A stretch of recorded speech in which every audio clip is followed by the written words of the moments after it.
অনেকদিন পর ব্যাট করতে নামার ফলে একটু টেনশনে ছিলাম, তাও বল করছে আমাদের গ্রামের দেবাশিস। প্রথম ব্যাট করে অন্য দল এত রান করেছে যে তার অর্ধেক করতে পারলেই বুঝব ম্যাচ জিতে গেছি। আমার পাশেই তখন পুষ্প মানে আমার খুড়তুতো বোন, সে আমাকে উৎসাহ যোগানো বদলে টিপ্পনি দিচ্ছিল।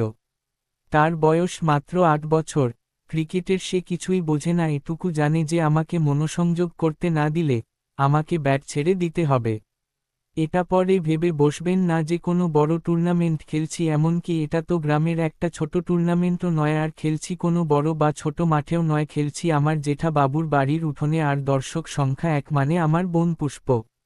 যাই হোক, দেবাশিস বলটা করল, আমি চোখ বন্ধ করে দিলাম, ব্যাট চালিয়ে তাকিয়ে দেখি বল ৬ হয়েছে, কিন্তু পড়েছে জেঠা বাবুর প্রিয় বাগানে, আর যেখানটায় পড়েছে সেখানটায় লতাপাতার জঙ্গল আর আছে এক কুমড়ো গাছ। সবাই গেলাম বল খুঁজতে, কিন্তু ওই বনের মধ্যে এই সুন্দর বাগানে বলটা খুঁজে পাওয়া অতি দুষ্কর ব্যাপার। আমাদের ক্যাপ্টেন পিন্টু দা বলল, শম্ভু দা, ব্যাট দিয়ে একটু চারদিকটা চটিয়ে দেখব, কিন্তু কুমড়ো গাছের ক্ষতি হতে পারে।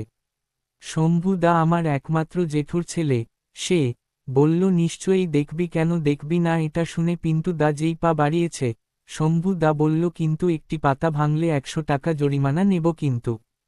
তা শুনে পিন্টু দা নিরস্ত্র হল। সেই দিনের মতো খেলা শেষ, যে যার বাড়ির দিকে রওনা হলাম। যাওয়ার আগে দেবাশিস বলল, খেলাটা হলে কিন্তু জিততে পারতিস না। আমি কোনো উত্তর করলাম না, কারণ সেটা আমি ভালোমতোই জানি সাধারণত আমার খুব বেশি খেলাধুলা হয় না, এই মাঝেমধ্যে গ্রামের বাড়ি আসি তখনই খেলা হয়। আমি কিছু দূরেই সদর শহরে থাকি মা বাবার সাথে, আর এখানে থাকেন আমার কাকু ও জেঠুর পরিবার। সাধারণত গ্রামের বাড়ি এলে আমি কাকুর কাছেই থাকি। এইবার এসেছি কালীপুজোর জন্য। গ্রামের বাড়ি কম আসলেও অনেক বন্ধু আছে, আর আছে এই গ্রামের সাথে এক অদ্ভুত নারীর টান। তবে আসল গল্প এটা নয়, তা ঘটে সেদিন রাত্রে।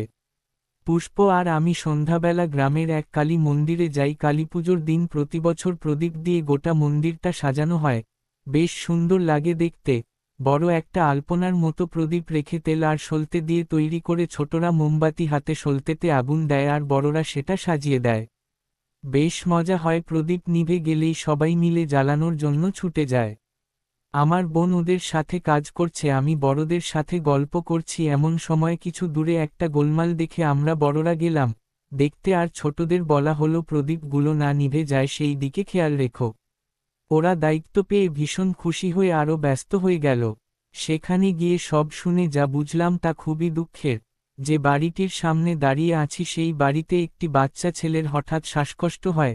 তার মা স্বামীকে জানালে তিনি গাড়ির ব্যবস্থা করার আগেই ছেলেটি মারা যায়। সদর ছাড়া ভালো ডাক্তার নেই। গ্রামের ডাক্তার দেখে বলেন, সদরে নিয়ে যাও, আমার পক্ষে আর কিছু করা সম্ভব নয়। গ্রামে একটি গাড়ি, সেটা আবার গেছিল অন্য গ্রামে। ফিরে আসার আগেই ছেলেটি মারা যায়। মনটা খারাপ হলো আরও বেশি যখন জানলাম বাচ্চা ছেলেটার দিদি আছে, সেও ছোট, মন্দিরে প্রদীপ জ্বালাচ্ছে। বাচ্চাটার মা বাবা কাঁদছে, গরিব পরিবার, ছেলেটার বাবা নিজে দিনমজুরের কাজ করেন। যাই হোক, বাচ্চাটার দিদিটা এলো, খুব কাঁদল। সে বলল, ভাই ওঠ, কাল ভাইফোঁটা, তোর জন্য নতুন জামা খেলনা কিনেছি। আর থাকতে পারলাম না, দূরে সরে গেলাম আমার বোন পুষ্পকে নিয়ে।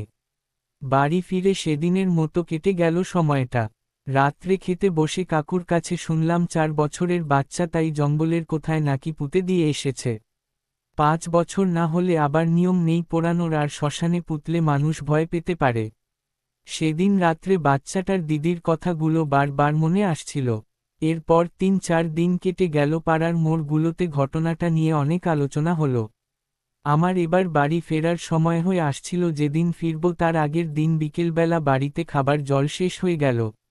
আমাদের গ্রামের কলের জল ভালো নয়, তাই খাবার জল আনতে হয় পাশের গ্রাম থেকে। এমনিতে কাকু আনে, কিন্তু আমি আসার পর থেকে আমিই এনে দিচ্ছিলাম।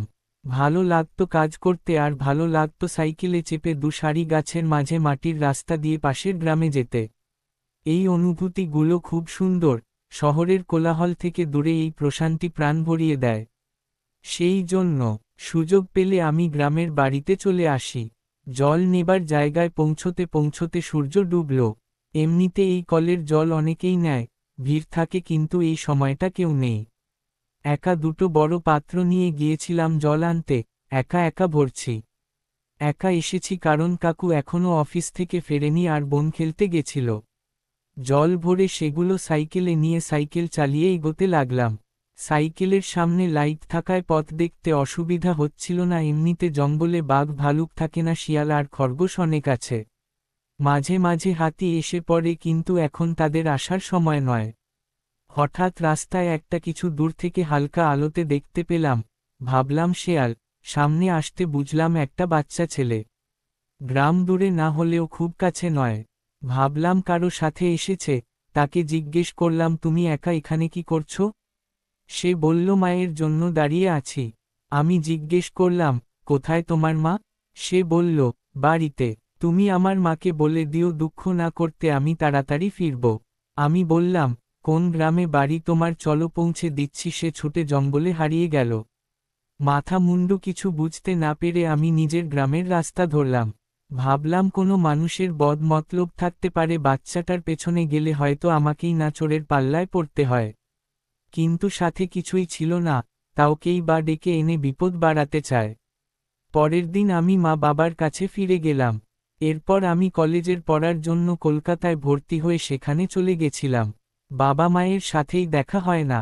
পড়ার চাপ বেড়ে যাওয়ার ফলে গ্রামের বাড়ি যাওয়া হয়নি। 3 বছর পর শেষ পরীক্ষা দিয়ে বাড়ি ফিরলাম। কয়েকদিন থেকে গ্রামের বাড়ি যাব ভাবছিলাম। একদিন সকাল সকাল বেরিয়ে পড়লাম। সেখানে পৌঁছে কাকু জেঠু সবার সাথে দেখা হলো। বিকেলে গ্রামে ঘুরতে বের হলাম। অনেকদিন পর সবার সাথে দেখা হলো, অনেক গল্প হলো। আগের বারের সেই ক্রিকেট খেলার গল্প হতে হতে হঠাৎ মনে পড়ল সেই সন্ধ্যায় বাচ্চাটা মারা যাবার কথা। জিজ্ঞেস করলাম, ওদের বাড়ির সবাই কেমন আছে? ওরা বলল, ছেলেটা মারা যাবার পরের বছর ওদের বাড়িতে আরও একটা ছেলে জন্মেছে। অবাক কাণ্ড, জানিস সেই ছেলেটা হুবহু ওর মৃত ভাইয়ের মতোই দেখতে। কথাটা শোনার পর মনটা খুবই খুশি হলো, আর আমার কানে সেই দিন রাত্রে রাস্তায় দেখা বাচ্চাটার কথা ভেসে উঠল। তুমি মাকে বলে দিও, আমি তাড়াতাড়ি ফিরব। সমাপ্ত।